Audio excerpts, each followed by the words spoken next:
Hello everyone, this is Lloyd from Bizzfo, and this tutorial what I'm going to do is just talk you through the program options. So Bizzfo is quite a versatile point of sale application, and we cover many industries. This is from little coffee shops to big restaurants to spare shops to butcheries to retail stores. It's basically the entire spectrum. And at the heart of that is getting your program set up correctly through your program options. So let's quickly talk you through it. So once you've done your install, we've now got an active account. We've created a Hive account, and we want to start off by setting up our business. So on our first tab, you'll see the tabs are numbered 1, 2, 3, and so forth. So on the first one, it's basically company details.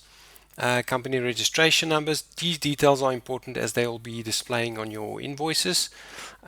You'll notice that we've got license 1, license 2, license 3. This is typically your liquor industry or restaurants. You might have different licenses on premise, off premise, and so forth. And then you've got your basic address details. On your right hand side, this is what you want to do for your, by default, your customer or client statements is set to the 25th. You can set it to the last day of the month. Client default retail category, so your clients can have their own individual pricing structure, but the default one is retail. We've got a lock date. This is quite important, so if I double click it, it just gives us a option to change a date. So I'm just going to set the date back to 2018. But what this means is the last 2 months of the system will be open. So if you think of your VAT returns, it could be every 2 months you do VAT returns. So the system has got a trailing lock date just to prevent you from accidentally capturing data in the past too far. So if you ever see a lock date, just remember to come to your program options, double click, and just open your lock date. Then financial periods, this is just typically this could be March, you can set that, and you can also your next invoice number. So if you're migrating from a different machine or you want to start your invoices at let's say 1000, I'm just going to click on set. Okay, perfect. So my next invoice number will be 1000.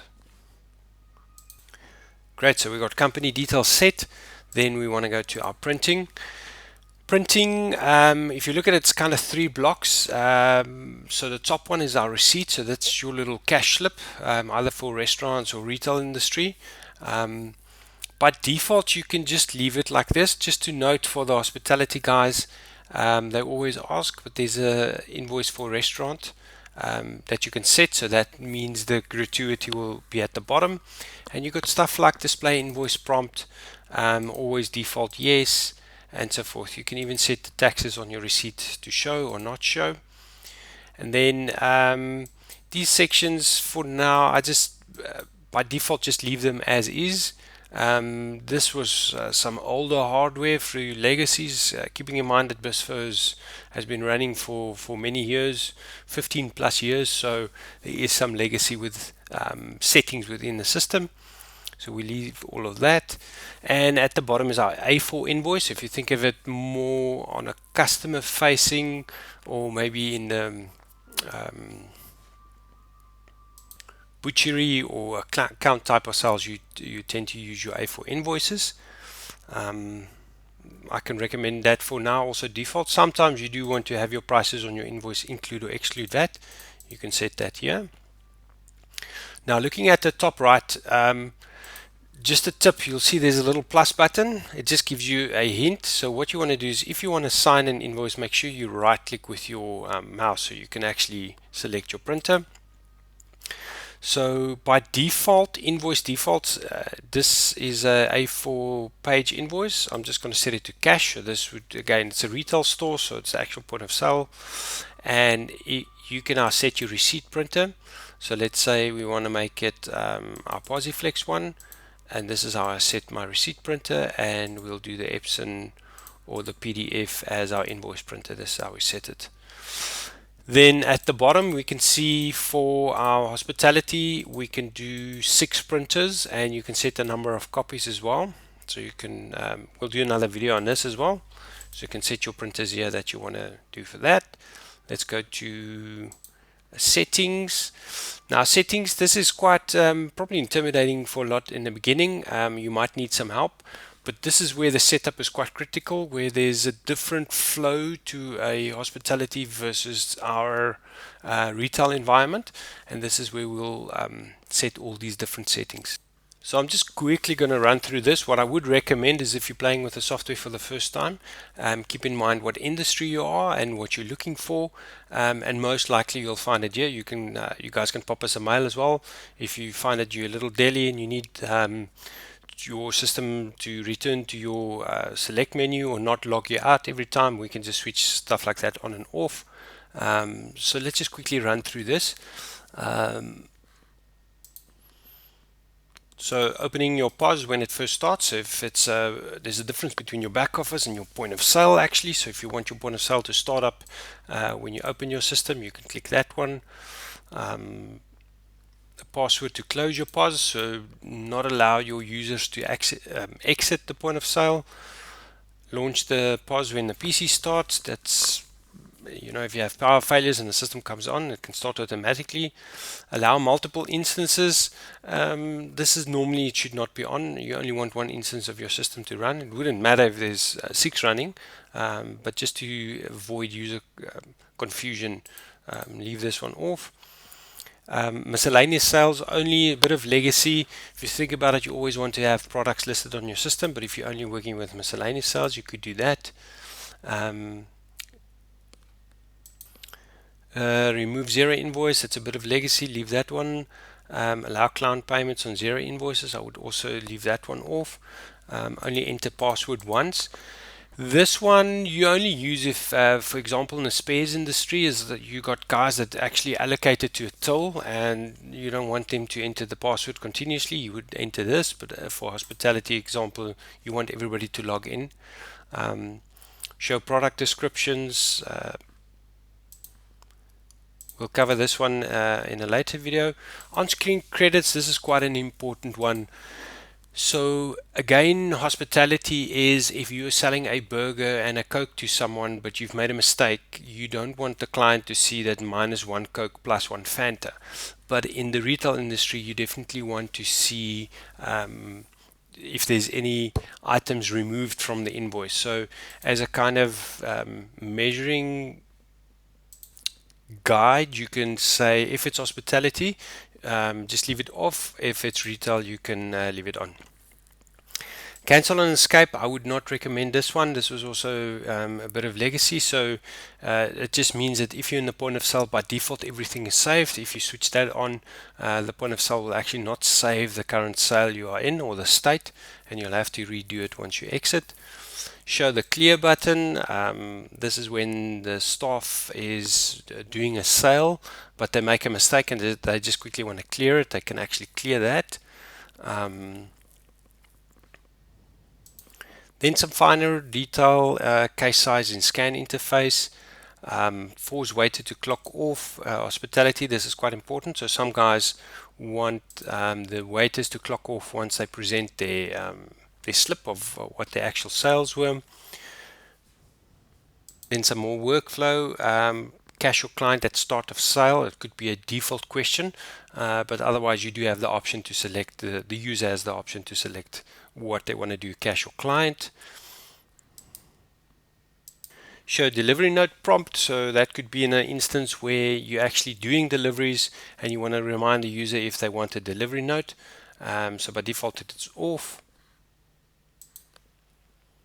So you'll notice when I switch this one on, it's just toggling the cash or client prompt. So this by default is starting a cash sale.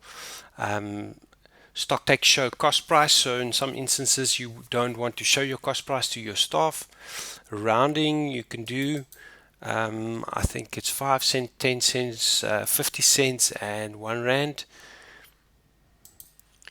And these other ones you can just by default leave them off.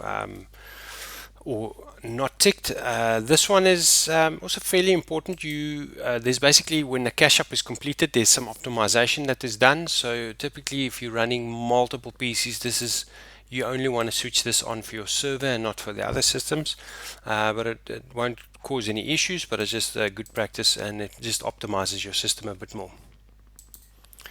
Scan or button interface. If you think about it, scan is again retail. That's typically our barcode scanners. We're constantly scanning barcodes, and we've got a button interface, which is where we actually start with buttons clicking through menus, typically hospitality industry. Some of the other functions, you got biometrics for your users, but you can also have biometrics for your clients. You can activate that. And these are just some more workflow or panels to show. Send order always. This is also a good one for your hospitality. So once you complete or busy with ringing up something, your burger, once you exit the system, that order will automatically send. You don't have to click the send button. Then jumping over some of them, the no charge ones, return to select menu after sale. This is also in the retail industry. You actually want to keep your, when you're scanning barcodes, you want to stay on the same screen and just continuously scan your items, close your sale. But in hospitality, you want to pop out and you want to lock your screen again to make sure that the second guy actually has to log in. So this is quite important for them. Show T number on invoice, and so this is actually your table numbers. If you switch it off, it's not prompting you for any table numbers. Looking at the other ones, they also a bit more workflow based, exiting your modifiers, kitchen prompts if you need it. If you haven't set it up, always apply loyalty, and tips payout, cash payout. So this setting for hospitality, it all depends on how you do your tips. So sometimes if you get a tip in, you actually want to take it out of the system, and sometimes you do tips, but you actually want to keep them in the system and pay them out on a later basis, and this is what you use this one for. Moving on to some more settings. So this is our price lookups. You can just leave this as default. This is quite a big feature in the system. You'll see the screen quite often where you actually look up something and you get all the details. And again, by default, this is off. You sometimes don't want your staff to see your cost price, but definitely want to see what the rest is about. This is your order number. So if you're in a fast food industry and you want to set your order number, you can do that over here. Looking at our hardware, let's start at our cash drawer. So you have your cash drawer that can do USB. This is typically your Posiflex one. Probably the most used one is via your Slipkick device, which is opening via the printer with all your codes. And by default, this should work for most hardware. You've got poll displays you can activate, your DigiPos, Posiflex, and ProLine poll displays. We've got counter scales, which is your terracotta you can set up. You can test it here. We've got a Hisense setup as well. Then looking at other, this is just some general settings. This is I would recommend this one, show login screen. So by default it's showing us the login screen as you normally open Bizzfo, but once you get your system set up, you just want to hide this just to make sure nobody can access or set or add new databases to the system. This is your average cost. If you're using or work with average cost, you can enable that.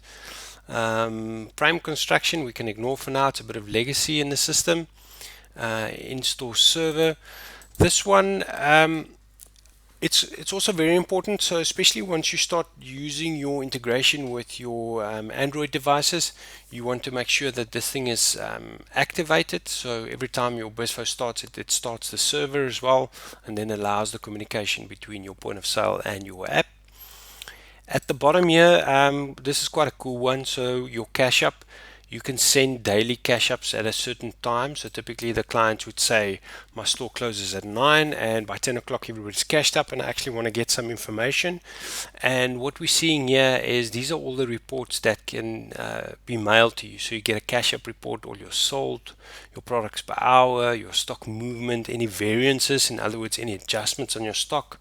And then your summary report, which basically tells you everything about the business in terms of the day or the week or the month which happened from your purchases to your sales, and then stock lows and stuff. So this is also a good one to play around with, and we'll cover this a bit more in detail in another video.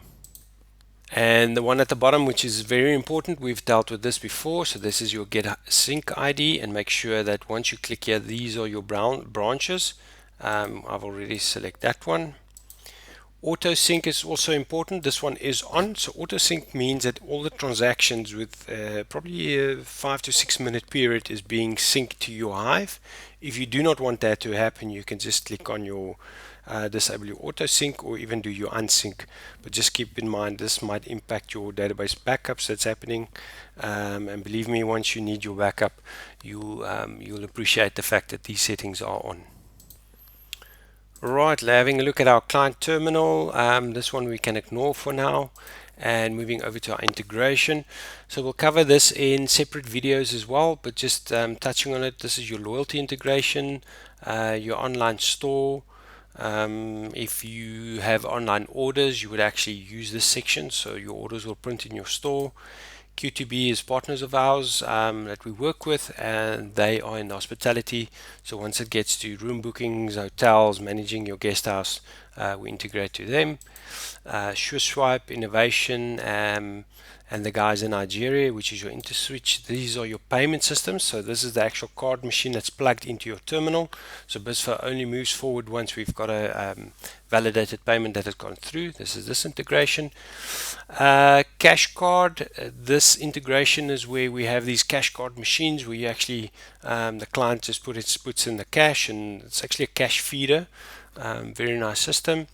Glowcell, which is your airtime.